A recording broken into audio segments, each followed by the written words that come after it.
Hello, welcome to the latest episode of How I Broke Into Tech. I'm your host, Jared Moulton, and on this episode, we speak with Ryan Waite, who works at Capital One and got into tech after joining the Year Up program right out of high school. Really interesting conversation. Ryan is incredibly inspiring. I hope you enjoy. Ryan, thanks so much for joining us today. Really appreciate having you on the show. Thanks for having me. Would love to start by just hearing your name, your role, and what you're working on right now. Okay, so I am Ryan Waite. I currently work at Capital One as a principal software engineer, and I'm on their Auto Navigator team. So my team is responsible for creating self-service and automation tools that sells products to dealerships. That's fun. What does that look like? Very hectic. Very fun, but also very hectic. It's gratifying whenever you can see the work you do just out in the actual open in the public. So anytime someone gets a letter in the mail for, a pre-qualification letter for a car loan with Capital One, that's the team I work on.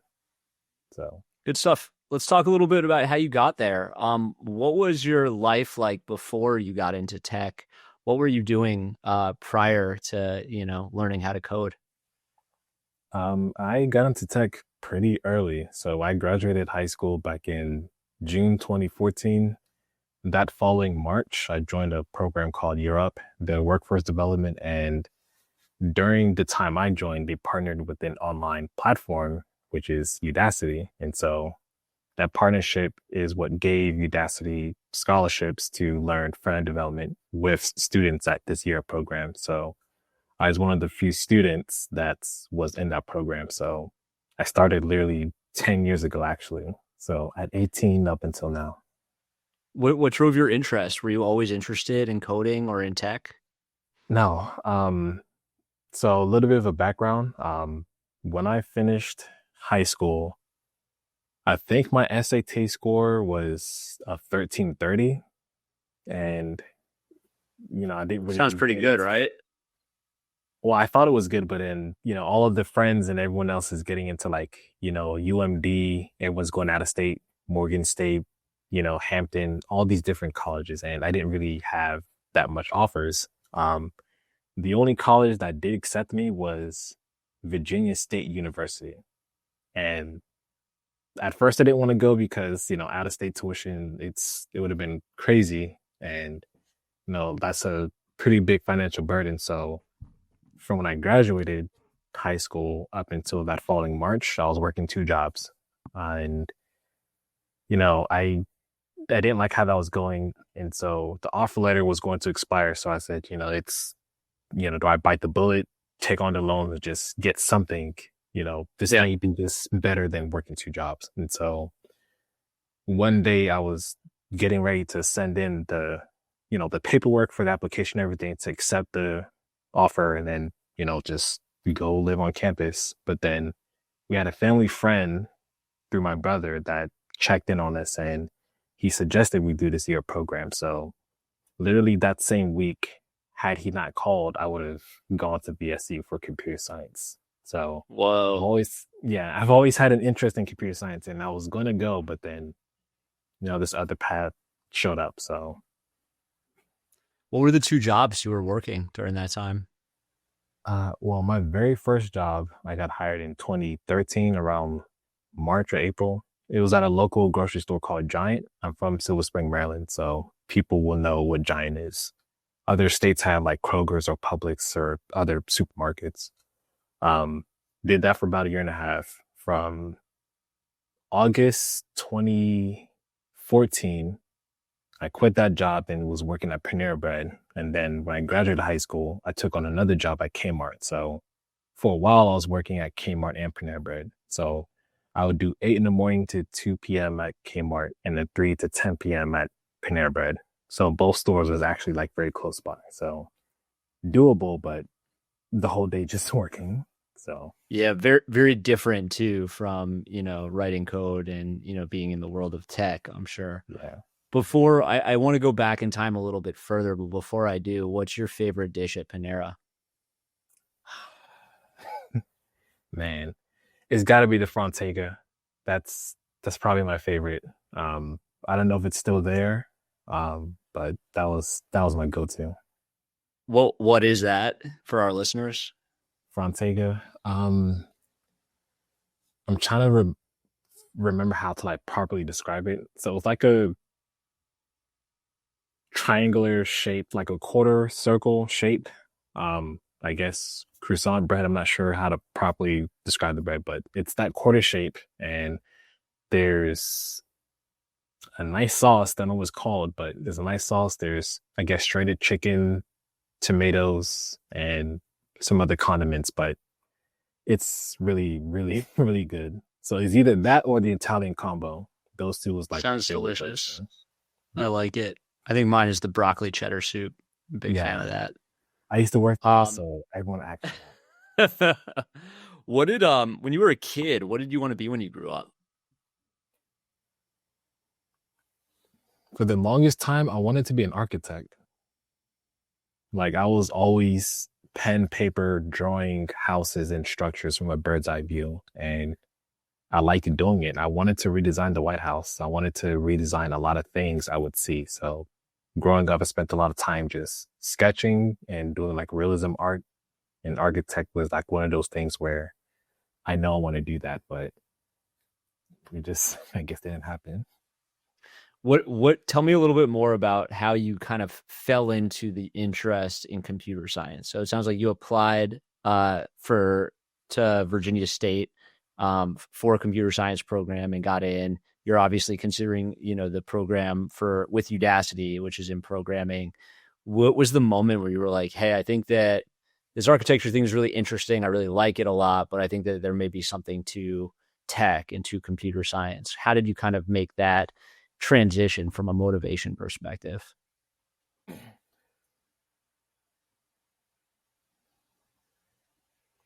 I knew early on that I liked drawing and art, but I also liked computers because at the time I was growing up, this is when Dell and Windows XP was very common in households. So Yeah. I was always that kid on Microsoft Paint and, Minesweeper and all these other like early technologies and Windows Vista, Windows 7, all these things. So I've always been fascinated with SATA hard drives and just taking apart these computers.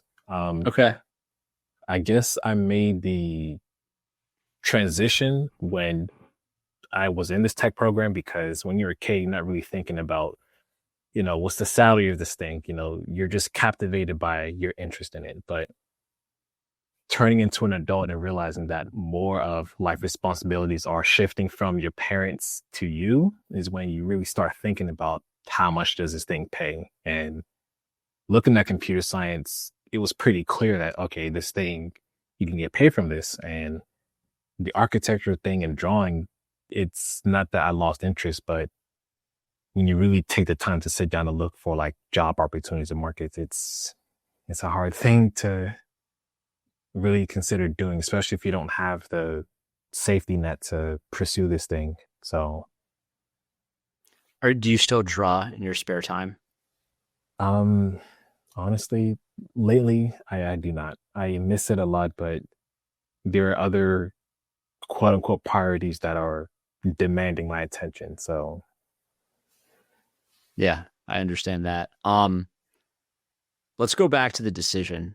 You're considering sending this application in. Family friend comes to you and tells you a little bit about this program. Walk me through how you made that decision. Life-changing decision right there, right? Everything could have been different. One of those butterfly effect moments. How did it go? What were the considerations you had? so a little bit more about Europe is they're a nonprofit, so it was a free program to like join and enter. In fact, they paid you a stipend. So that itself is one of the clear defining, distinctions. Okay, do you pay for an education or do you get one for free? This one might be a little bit longer because you're not going to have a college degree, which is like a huge push on your resume, but you can still get there. It might ship a little bit longer, but essentially you still get there. So that's the biggest thing is what's the cost to value outcome ratio here. So because it's What would, often, I'm sorry. sorry, no, go ahead. I finish. Yeah, I mean that was the biggest thing, like the trade off between time towards reaching your goals and the cost it takes to actually get there. Makes sense. I think a lot of our listeners are probably struggling with the same thing, right? Where they're like, hey, do I really need to go and spend this money and take on the debt to get a kind of standard 4-year education? Or are there ways to expedite, myself into a career and accelerate my career without taking on that debt? What advice would you give to them? Like how would you suggest handling that decision for others? Yeah. It's not an easy journey and goal to navigate, but it is a lot easier now than past times. I will tell people that, just the nature of the job economy is there's hundreds of applications per job opening, Yeah. so employers are going to have to find ways to filter out for the best talent. And one of those filters is having a college degree. So obviously there are ways to circumvent not having it, but it's just that much harder when you don't have it. So to get a college degree these days, I will tell people that there are resources to accelerate the time. It doesn't take the entire 4 years now if you know the resources out there. So I personally advocate for study.com. There's Sophia.com. There's other platforms where they have courses accredited by, ACE and other, governing bodies for accredited college courses. These are self-paced. So based on how much time you put in, you can really accelerate how much time it takes and for a lot cheaper cost. So it is a lot more affordable and time efficient to use these resources that you can transfer into your college. So college may seem like a headache, but just treat it like another chore of the day. It's another thing you do. You have a class, you have homework, take 30 minutes. The same 30 minutes you would use on TikTok or social media, just take care of coursework. So that's one thing you can be doing on the side, but also building a network and using resources such as, LinkedIn, building connections with people, finding professional events to engage with other people in the field that you're interested in, and having that other side of what gets you through the door, which is knowing people. If you know recruiters, if you know hiring managers, if you know senior management, if you know whatever personnel that can help you get your foot into the door. So it's a matter of helping yourself and then helping them help you. You help yourself getting the degree, the skill sets, and you help them help you by making those connections and having enough for them to work with to get you to the door and get past the door. Yeah, I love that. I think that makes a lot of sense. And, for me, certainly mentors have always been a very important part of my life. Not just in terms of unlocking doors, but even, helping me problem solve some of like the life and career challenges that I faced. So that really resonates with me.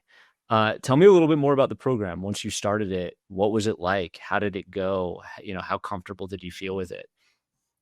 Um, I was relatively accustomed to the expectations because I just got out of high school. So I was still in the, I guess, mindset of being in an educational program environment. So the coursework from a technical standpoint wasn't really that difficult. I had to spend more time focusing on the soft skills part of it because, you're young, you have still immature side to you. So learning professionalism, learning proper communication, learning how to conduct yourself in different environments is what I personally had to spend more time learning and focusing on. As the name suggests, it's a year-long program. So the first 6 months is the professional training. So you're in these tech courses, you're in these professional and business courses. You're basically getting ready for the second phase, which is a internship. And this is where you put your skills and your training to practice. And so I interned at NASA from, I think, August 2015 up until that following January 2016. What was that like? Oh, I loved it. I miss it. I miss NASA a lot. I've got to meet a lot of smart, intelligent, people-oriented people that really embraced having interns. And this was the first year that Europe partnered with NASA. So we were the first interns from that program at NASA. So at first it felt like pressure to give the best impression for the program, but after a while it didn't really feel hard to do that. You know, if you had the right attitude, the right training, then, you know, everyone did fine. It was 9 of us there. Do you remember what your project was at NASA? Yes, I was helping with network operations. And so I would help diagram like network architectures and help with network monitoring. So I was part of the data centers and making sure like, you know, all network activity is, you know, within thresholds. There's no attacks. There's, you know, things operating as usual. Well, what do you think was the coolest thing that you saw while you were working there? I remember going into the headquarters in DC, and I think this was the time where Scott Kelly was doing a year-long mission in space. And so they would have monitors where he's interacting with people, like monitoring his day-to-day like status update. So every day going to work, I would see Scott Kelly just on this big screen, and he's just talking with people like this is someone in space, you know, like right now in real time. So getting those day-to-day like updates and other stuff happening with NASA and space exploration was just, you know, like I loved it. Is it still an area that you're interested in? Do you follow all of the things that are happening in this new space race, whether it's SpaceX or Blue Origin or NASA or whatever? Not as often as I would like. I've always liked space and astronomy. I'm always reading up about different exoplanets and just galaxies and how all of these things work together. So I'm a big fan of like space and everything regarding it. Yeah, it's fun. You think you would, if you were given a ticket to go into outer space, would you take it? How far is out of space? You're orbiting the Earth. If I can make it back safely, yeah. What if the probability is 99% make it back safely? Yeah, I'll do it. If I can get back safely, then sure. But going to like Mars, no, I don't want to be the first person to some other planet. No. Fair enough. So you're in Europe, you do a internship at NASA. What happened after that? So during my internship, well, I should back up and say very early in the internship, it was made known to the interns that there's no chance of, you know, getting signed. Like, we're not going to hire you guys, which is a very typical thing from this program is interns getting hired from the internships. Yeah. But with NASA being a government agency, federal budgets, like it was just out of the question. Like, this is not happening. So in other words, this pretty much afforded us time to actually work on resumes, work on our transition when the program ends. And so during my time at NASA, I would work on that front-end developer NANA degree from Udacity. So I finished that. That was my very first NANA degree around December. And so I was working with, forgive me, what's it called? I guess alumni support or whatever that support is when you finish. Yeah. And I was getting help, resume prepared and everything. And I got a contract to work at Department of Labor. So right after the program, I already had a job ready for me. That's awesome. And what were you doing at the Department of Labor? I was doing very basic static content editing. So very basic HTML, CSS, JavaScript, and just updating intranet sites. So their whistleblower site, their public site, and their internal sites. Did you like it? At first I did because, you go from learning to actually using your skills like on the job. So Yeah. the very first year was, okay, like this is adulthood. Like, yeah, I'm there, I'm working, I have a job. So it's cool. But then after a while, I was always learning with Udacity. So I didn't stop with just, the front end developer degree. I was doing the full stack, and then I did Android basics, iOS. Like I was doing a lot of courses with Udacity. So the learning never stopped. So basically I grew faster than what I was doing for my role. So after a while, it just, this is boring. I'm used to doing database stuff on the side, but when I go to work, I'm still using basic technology. So I got bored. I got bored after a year, basically. What did you do after then? So this first job was from February 2016 up until November 2018. And 2018 November is when I moved on to another role. This was at a company called Cloudistics, but they got bought from another company called Fungible, and then Fungible got bought from Microsoft. So Oh, wow. I was at this little private cloud startup, basically. And that was from November 2018 up until that following year, July 2019. So I was doing a step up into actual like front end web development. That's cool. And then you got to see the journey as these companies were acquired. What was that like? When I left, they were still like Cloudistics. They were still their own company, but towards the end, when I was getting ready to leave, they were preparing to be acquired by Fungible. And so they had laid off the entire marketing staff, like they was preparing for this acquisition. And so I'm not really used to these environments. I didn't know what to expect. My initial thought was, if we get acquired, is this company going to keep us? Or are they going to bring on their own staff and just fire us? Like, I didn't know what to expect, and I didn't want to find out. So once they announced that we're preparing for this acquisition, I was already applying, and I found my next role in July 2019. And what was the next role? I was working at FINRA. What's FINRA? Tell us about it. Oh, I'm sorry. Actually, it's funny. I would assume people know what FINRA is, but I guess like people don't know FINRA as much as I think they should. But they're basically a self-regulating organization or authority. So they pretty much manage and oversee like all things financial, stocks, brokerage, bonds, CPAs, tax, like everything financially. They're finance regulated, basically. How did you end up at Capital One? Tell us about that story.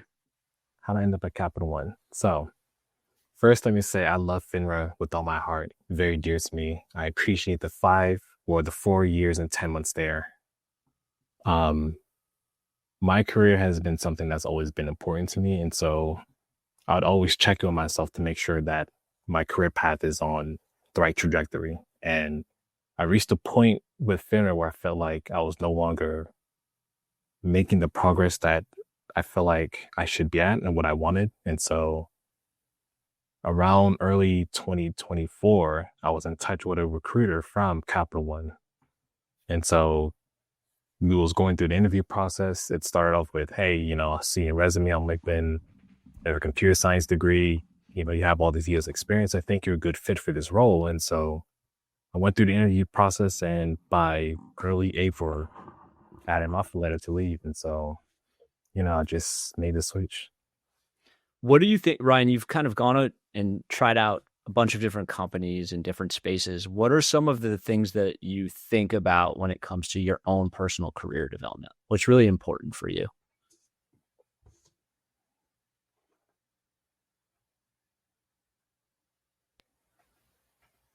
Learning at a very, I won't say aggressive pace, but staying relevant is the best way to put it. Like you're in an environment where your learning doesn't stop and your skill sets are still relevant and you're able to keep up with today's demands on the job market and just overall direction, in society, in the world. So that's the biggest thing for me. Um, as you get higher in your role in your profession, obviously there's this sense of competition because there's not much people as you get up, it's a very competitive space. So that ties into the constant learning, right? So not just the hard skills or the tech skills, I should say, but also the soft skills, learning about leadership, people management, um, business, and the other skills that really tie the entire organization together. So for me, that's one of the biggest things is you're in a learning environment and you're surrounded by people that are both competent and have character, right? So competence meaning they have the skill sets, the education background, but they have the character to be open to mentoring people, right? So I think that's a very potent combination I have, character and competence. So with those two things, that's usually what I look for. And what are you doing now to, you mentioned some of these soft skills and how important those are to you to develop and refine. So what are you doing to work on those and practice those and learn, what works? Yeah. I think with coding, everything in general, you have to try it. Um, it's nice to learn things. It's nice to read books, do all these courses, but me personally, I think part of the learning is not just the academic side of it, but the actual practice of it. So I spent a lot of my career with the academia side. And although I work, I don't really have too much practical background with the soft skills. And I'm realizing this like this year. I spent so much time on the tech side that, how do you lead a team? How do you get the best out of people? Like, how do you galvanize people towards some goal? So sometimes in certain things, like you have to do it. You have to throw yourself at it and see what sticks. So not being scared to try something is what helps, get over that hurdle to actually learning and developing. Do you have an example of anything recently that you've done to do that for yourself? Yeah, so there's a lot of interns and college graduates, like recent college grads at Yeah. Capital One. And so it's starting to, hit me like, hey, why not just reach out and say, how's it going? Normally you'd be head down on work, getting some coding project, but you have to take the time to really talk to people, check up on those. I'm used to being at a level below others. And so I would be an associate and then get hired surrounded by seniors and principals and stuff. But now I'm a principal and there are people, you know, less experienced that I had the chance to do for them what others did for me when I was in their shoes. And just spending time recognizing that now I'm at that place. I tend to think of myself like I'm still early in my career, like year 1 and 2, but the reality is I'm in year 10. Like I have enough to be able to teach and help someone else that's just getting started. I love that. That's great. I love paying it forward, right? And there's a element too where sometimes you learn best by teaching others. And so, even just sitting down and talking and solving a problem with somebody else, you're like, oh, hey, that's actually something new to me. And I can take that with this other problem that I'm working on. So Yeah. I think that's really cool that you're doing that. You mentioned that one of the things that's important is to stay relevant. Technology is changing so fast right now, particularly with AI and how new technology and AI is, making other technologies obsolete. What are you doing to keep up with that and make sure that that continues to be a tool in your tool chest? Um, hmm.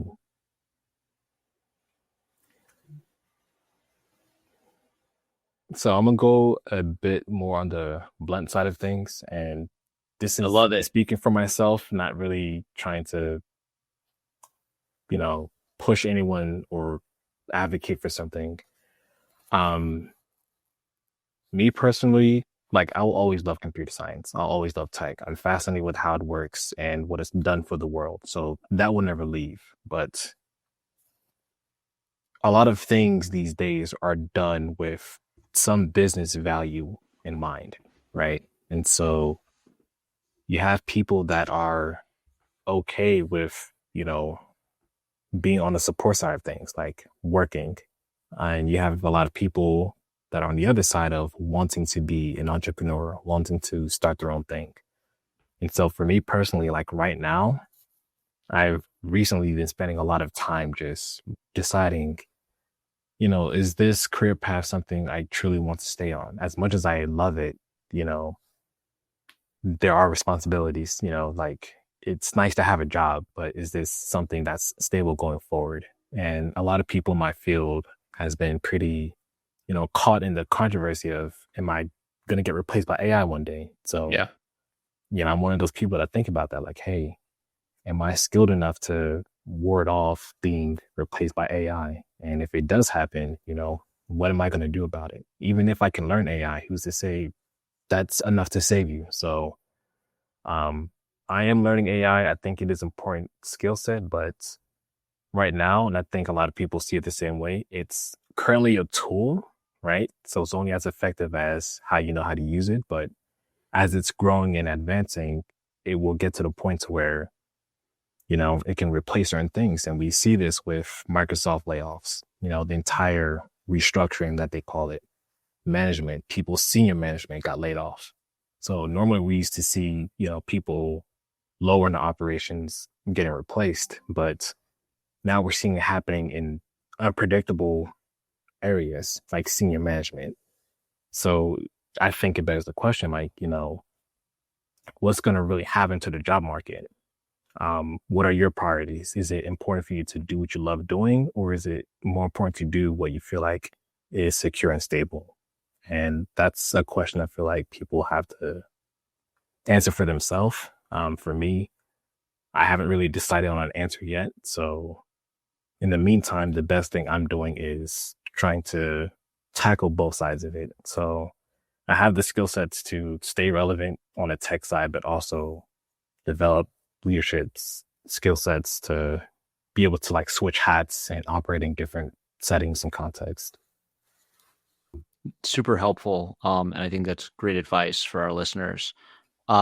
Education is central to your story, throughout this. And you've kind of talked about how you're continuing to learn. And you once said education makes the world go around. What does that mean to you?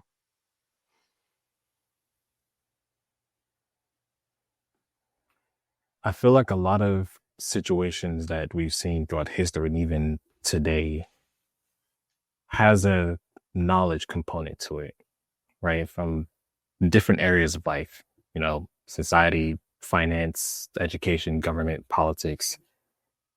There's a component of who has the information on something, which can shape how people perceive the reality around them. And so I'm a firm believer that education is an example of why it's good to act for a purpose outside of yourself, because I feel like the greatest things throughout history and time came from acting with a purpose outside of yourself, right? Just imagine all of the scientists that never published their findings in books from decades ago, hundreds of years ago. Imagine if all of the knowledge and information discovered was never passed on through time. We wouldn't be able to leverage what we have now. Everything around us is a form of education, right? Physics. People like to travel on planes, but someone has to figure out the physics for how planes work so we get places safely. Everything around us that we consume has some knowledge and education component to it. And if that's not shared, then how can we make the progress that we've come to today? So I just think it's a central part that everyone not only needs to have, but should also share, because there's always been net positive, net benefits to having and sharing information, essentially. I never thought about it like that. And it's it's a really interesting insight when you kind of look around your room. You're like, oh yeah, even the Scotch tape over there probably had a PhD person way back in the day that was like, oh hey, if we make this adhesive this way using chemistry, we'll be able to make Scotch tape, and we take a lot of that for granted. And so it's a good reminder of how important sharing the knowledge is to the continued existence of humanity, and certainly for our creature comforts. We'll move a little bit into what we're calling the pivot point, and I'd love to hear about the hardest decision you've made in your tech journey and how you navigated it.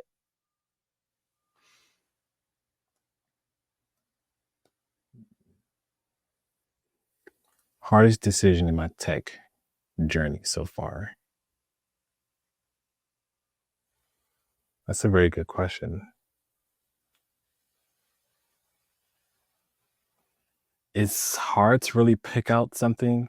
My career has felt very linear. I think I've taken the time to craft a pretty, you know, a pretty good like career path. There's a lot of prospects. I can't recall any specific moments, but one of the biggest, or I guess I should say, the points that really caused me to take time to think about like what the next move is this something that I enjoy doing? And is this something that's I'm able to not only use for myself, but use for others? And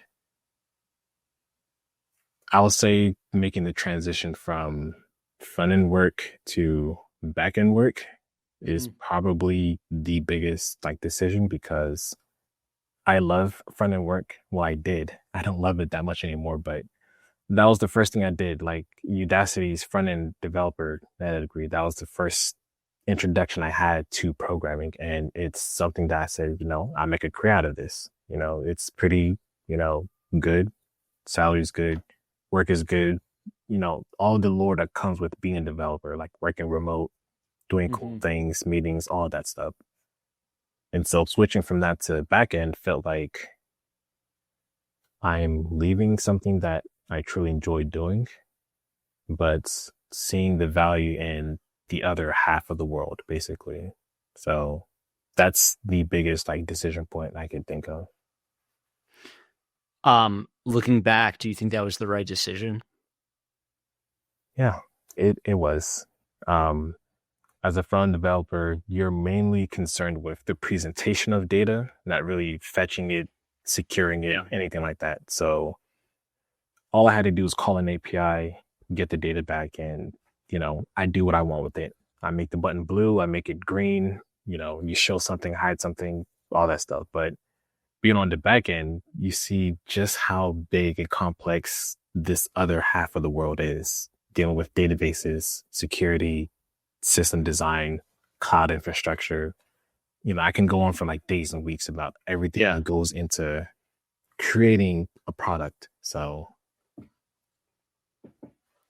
if you could text your younger self during those long nights learning how to code, what would it say?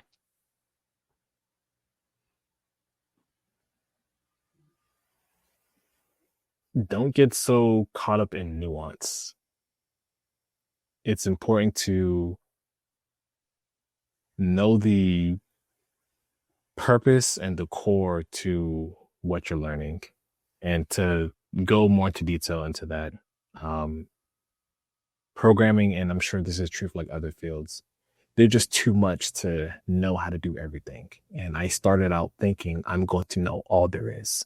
And that's not the goal. The goal isn't to know everything, but the goal is to be aware of everything. And the difference in that is awareness focused on the foundation level means that I'll be fine if something new comes out, if it still draws on the same principles as the foundation. So if I know the fundamentals to a database, it doesn't matter if a new relational database comes out. It's pretty similar to Postgres, MySQL, other things, right? there could be a 4, 5, 6 new caching services, but the whole idea of caching is what I need to know. I don't need to know and master the different implementations of it. I know the core foundation of it. So knowing the core foundation of the field and domain I work in would have helped me understand all of the different nuances that come out of it. So I would have to spend time reading specific nuances if I focused on principle, and that carries a lot of more weight over time, basically. So said another way, focus on the principles. Yeah, essentially. I like it. Rapid fire time. In this part of our conversation, I'm just going to ask you a couple quick questions and we'll go kind of rapid fire, 1, 2, 3. So most underrated skill for engineers?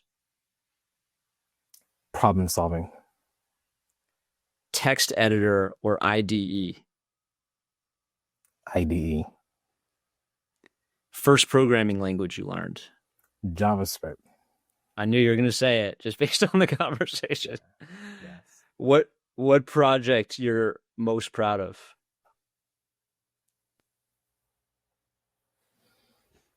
A lot of the things I'm most proud of are the property of the jobs I worked at.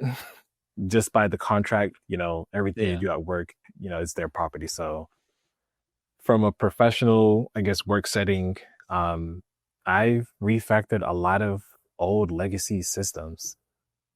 Even now I've pretty much designed some general purpose, like querying capability. And it's very likely that this is going to be used across different future projects to come. So, it's basically optimizing the systems that I've come into contact with. From a personal perspective, just like personal work, I made a mobile app and I was able to get it to production, but it's having a website is a lot easier than just having like something on the app store with all the money and the cost and everything. So yeah. I mean, refactoring a lot of legacy code, I'd say, is something to be proud of. That's always a hairy effort. Yeah. What's the best piece of advice you've ever received?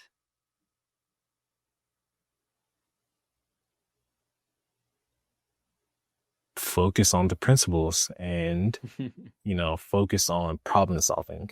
You're here to do, specifically that. So I guess in other words, having a good attitude towards not just what you want to do, but what other people want to do. I like that. What's the one thing you wish more people understood about working in tech? It is a lot more accessible than you think. If you have a phone and if you have TikTok installed, then it means you have the internet. And if you have the internet, then there's tons of blogs and websites and other resources to learn skills. So it's very accessible, very open community. It's free information. It's not as hard to get into as you think it is.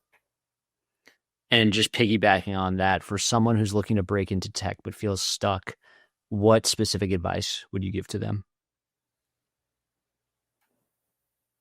Find a career coach. And this is a question I think anyone can literally put into ChatGPT. Like, hey, what's a pathway or some career pathway resources out there? And they'll literally give you a list of, I've been hearing about strawberry.me and, there was Career Karma once and there's other stuff like Udacity, like there are resources out there. Ask Google, Gemini, ChatGPT, Claude, pull these resources for you. And it's right there. Awesome. Ryan, real pleasure chatting with you today. Thank you so much for joining us and we'll talk soon.